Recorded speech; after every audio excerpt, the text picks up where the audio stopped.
Para finalizar o ponto 6 do programa, nós vamos fazer um balanço de algumas dimensões da evolução do sistema monetário e financeiro internacional, do padrão ouro internacional, até a era da globalização financeira. Nós vamos destacar alguns tópicos aqui, tendo como referência o livro do professor José Antônio Campo, Resetting the Non-Monetary Financial System. Primeiro, um olhar sobre o Fundo Monetário Internacional, que desde o pós-guerra tem atuado como uma instituição central da tentativa de estabilizar o sistema monetário e financeiro internacional. O que nós vamos mostrar é como é que evolui a função do fundo, não somente do ponto de vista do tamanho dos seus pacotes de apoio, como também o fato de que, no seu nascimento e primeiras décadas de funcionamento, os principais clientes do fundo eram os países europeus que tinham sido destruídos e que tinham problemas de balanço de pagamentos. Como nós tínhamos visto, o FMI surge como o guardião do acordo de estabilização cambial.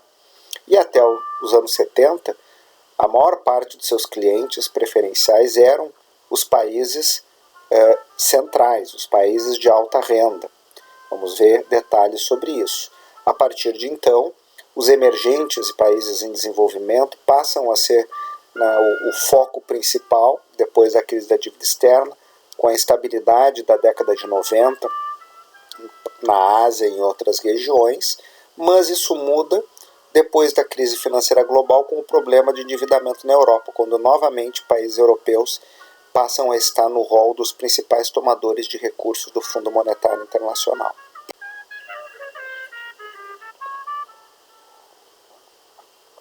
Aqui nós vemos a evolução dos empréstimos do FMI, sempre lembrando que os empréstimos do fundo têm como foco principal o financiamento compensatório do balanço de pagamentos.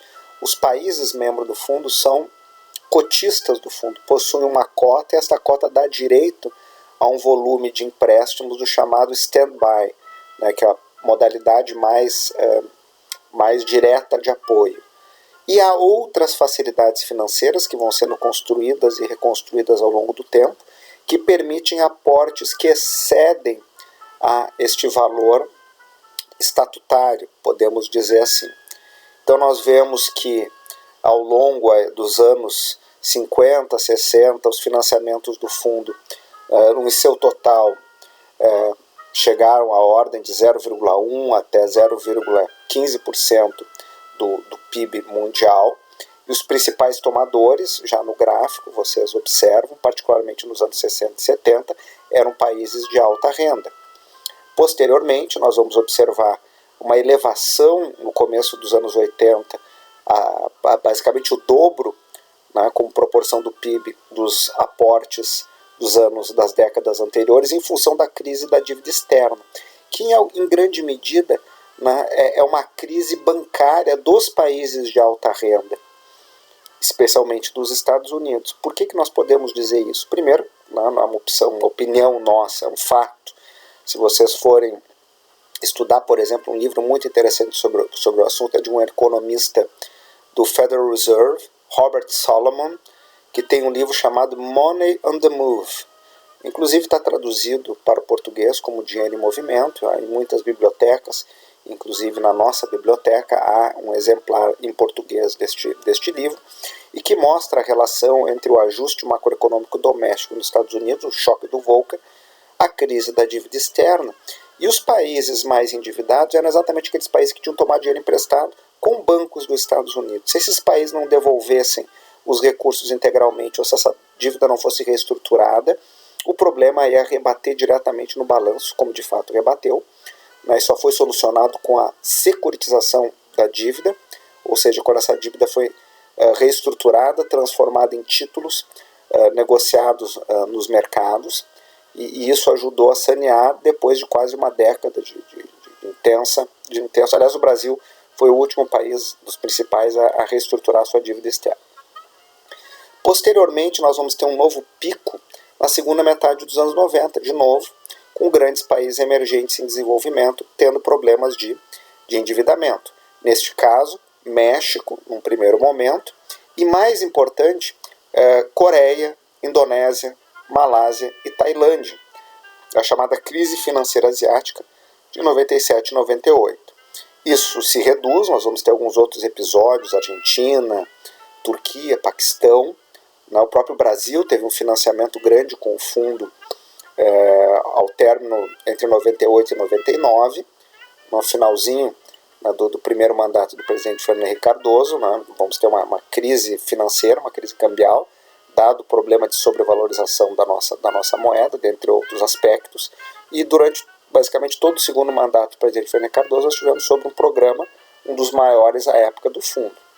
Somente no começo dos anos 2000 deixamos de estar. E aí vocês vão ver de novo que é uma queda grande, importante. Os patamares de empréstimo do fundo vão voltar lá para o início das suas operações, até que novamente há uma elevação. E essa elevação ocorre em função da crise da dívida dos países europeus, particularmente os países do Sul, os PIGs, um acrônimo que foi feito em função de Portugal, Itália, Grécia e Espanha, Irlanda e Espanha, e nós vamos observar esse aumento na década de 2010. E, novamente, com protagonismo, se dos anos 80 em diante os tomadores eram quase que exclusivamente países em desenvolvimento, emergência e desenvolvimento, novamente nos anos 2010 os países de alta renda estarão no rol dos principais tomadores junto ao fundo. Aqui novamente é uma distribuição, para que fique mais evidente, a distribuição dos tomadores finais dos recursos do fundo entre países de alta renda, renda média alta, baixa renda e renda baixa, média baixa e baixa renda. Vocês vão ver o predomínio, o mais escuro aí são os países de alta renda. Até o começo dos anos 80, a maior parte do período, ou eram países de alta renda europeus, em grande medida, ou países de renda média alta, e posteriormente a retomada desse protagonismo no rol dos países de alta renda, mas agora outros países, os países do sul europeu, mais a Irlanda, e no interregno dos anos 80 até a crise da dívida europeia da década de 2010, os principais tomadores passam a ser países de renda média e renda alta, emergentes em desenvolvimento. Vemos também que sempre, a maior parte do tempo, lá no início das operações do fundo, até meados dos anos, final de 60, começo de 70, os 5 maiores tomadores de recursos do fundo tomavam 70% ou mais desses recursos. Há uma desconcentração ao longo dos anos 70 e parte dos 80, com a crise da dívida externa, uma nova tendência de concentração, uma concentração grande nas crises dos anos 90 e novamente agora no período da década de 2010. Esta longa tabela, só para registro e conhecimento de vocês, permite vislumbrar claramente os países e os anos, o número de anos em que eles estiveram sob programas de financiamento do fundo. Por exemplo, o Reino Unido, durante 22 anos, a começar com o final dos anos 40, 48, 49, até 1980, em 22 anos deste período, digamos assim, em cerca de 32 anos, 22 anos, 2/3 do período, basicamente, a Inglaterra o Reino Unido esteve com financiamentos junto ao fundo.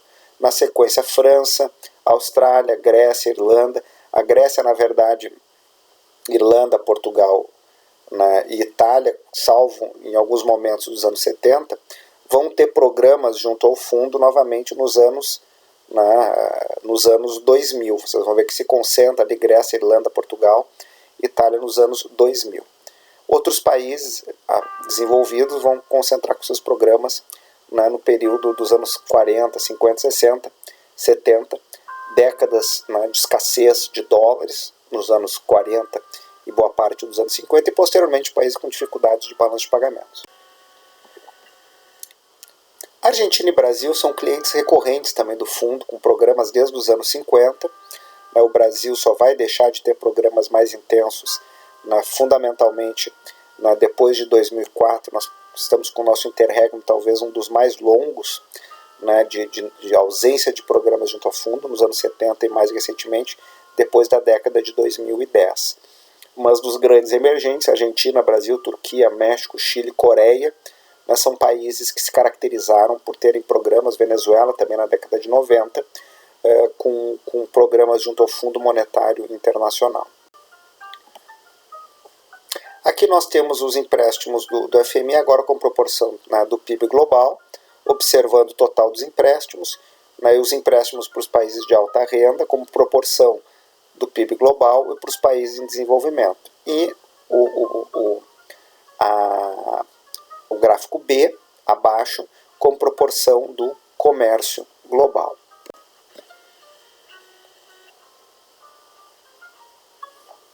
Essa tabela é um pouco diferente da anterior, dos principais clientes, porque ela demarca os casos em que os financiamentos do fundo excederam bastante as cotas, digamos, normais, né? Então nós vamos ter distintos momentos históricos, como na crise no início dos anos 80, em que Coreia, Filipinas, Turquia e México excederam bastante as suas cotas.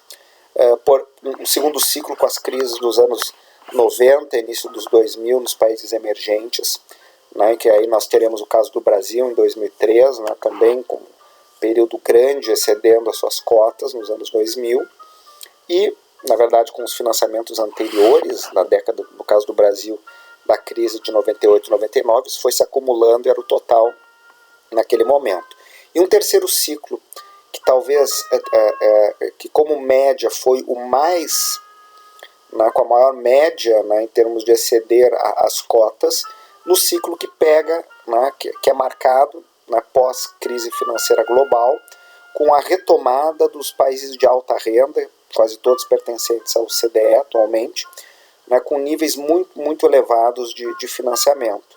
Vocês vão ver aí Hungria, Islândia, Ucrânia, Romênia, Irlanda, Paquistão, Grécia, Portugal, além da Turquia, né, com níveis, né, muito maiores do que as suas cotas e vendo um crescente a cada ciclo de sobreuso de recursos, dando conta de demonstrar também o caráter mais instável que a economia internacional e que os mercados financeiros passam a ter nessa era da globalização financeira, que era o que nós íamos tratando no item 6.4 do nosso programa.